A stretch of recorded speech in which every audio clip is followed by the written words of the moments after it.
Salut la population béninoise. Salut précisément ceux de la 15e circonscription électorale. Je me nomme Augustin Coutu-Ekpon, candidat de la jeunesse, candidat de la 15e circonscription électorale, le premier titulaire de la liste FCBE. Nous sommes disposés en tant que jeunes de la circonscription et pour œuvrer derrière le parti FCBE. En effet, lors de notre tournée, nous avons constaté vos besoins et vous nous les avez recommandés.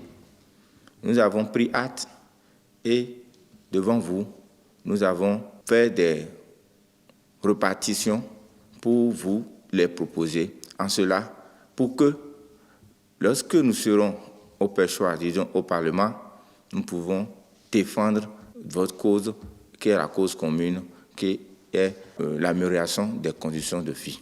En premier lieu, nous avons le cas des lois scélérates qui ont été prises ces derniers temps, que vous nous avez recommandé à ces révisions.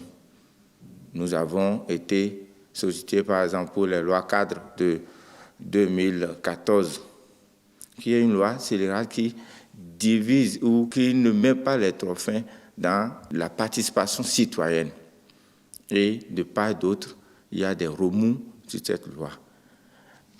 Lorsque nous avons évolué, nous avons vu le côté de la santé. Nous avons constaté dans la 15e circonscription électorale des populations qui souffrent du manque des ambulances dans des centres de santé. Nous avons pris acte et parce que nous sommes désignés et que nous sommes vos accompagnateurs et c'est parce que vous nous avez choisis pour vous représenter et défendre et légiférer des lois. Nous avons aussi au niveau de l'économie, les femmes sont laissées pour compte. Et nous avons compris que le système d'octroi de crédit est un système politisé. Et que si tu n'es pas d'un bord donné, que tu n'es pas assez généralement aux microfinances.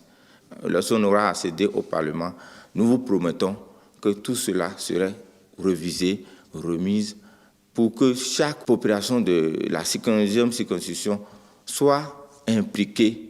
Beaucoup de centres manquent de personnel qualifié pour animer les centres de santé.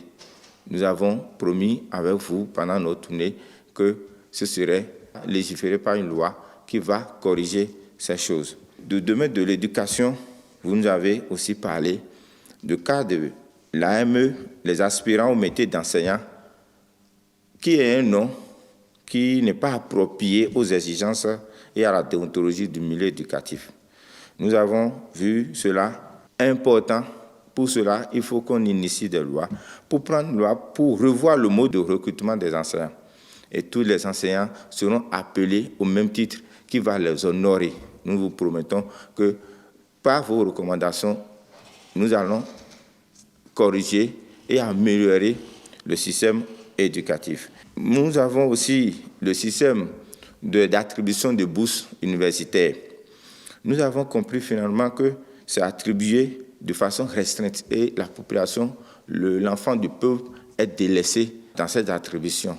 Nous vous promettons aussi que dès que vous allez tous ensemble voter massivement pour le parti FCBE, qui est un parti de la jeunesse, qui est un parti qui a mobilisé plus de 53% de la jeunesse sur sa liste, qui est prêt pour que tout le monde soit impliqué à la gestion de la cité.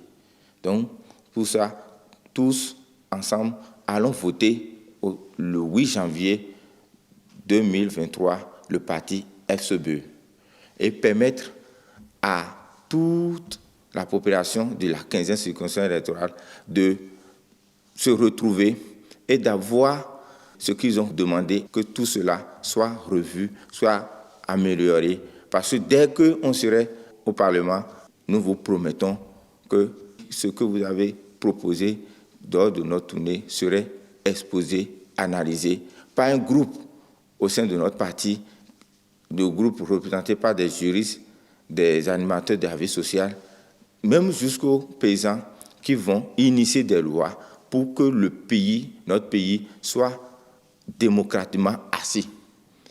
Vous le savez bien que pendant les élections de 2019, le parti FCBE a été délaissé. Voilà une occasion pour nous, pour qu'on puisse revenir sur la scène et que nous tous, mobilisés, on puisse porter le flambeau de la démocratie. Je vous remercie beaucoup.